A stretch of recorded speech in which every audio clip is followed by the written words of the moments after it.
روزے میں ہم بستری کا کفارہ، کیا رمضان میں بیوی سے ہم بستری کرنے کا کفارہ 60 مسکینوں کو کھانا کھلانے سے ادا ہو جائے گا؟ عزیز الرحمان آسام سے،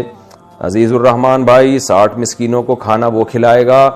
جس میں روزہ رکھنے کی طاقت نہ ہو، جیسے کوئی بہت بوڑھا آدمی ہے یا شوگر کا پیشنٹ ہے، اس کو وہ روزے رکھ ہی نہیں سکتا لگاتار 60، وہ 60 غریبوں کو 2 ٹائم کا کھانا کھلائے گا۔ اور ورنہ اگر کسی نے رمضان کا روزہ جان بوجھ کر توڑ دیا، چاہے بیوی سے ہم بستری کر کے توڑا ہو یا کھا پی کے توڑا ہو، تو اس پر کنٹینیو 60 روزے رکھنا لازم ہے۔ خوب سمجھ لیں، اگر ایک روزہ بھی درمیان میں چھوڑ دیا یا بیماری سے چھوٹ گیا تو نئے سرے سے 60 روزے دوبارہ سے رکھنے پڑیں گے، اور اس روزے کی قضا الگ سے رکھنی پڑے گی جو اس نے توڑا تھا۔ اس لیے رمضان کا روزہ کسی قیمت پہ نہیں توڑنا چاہیے۔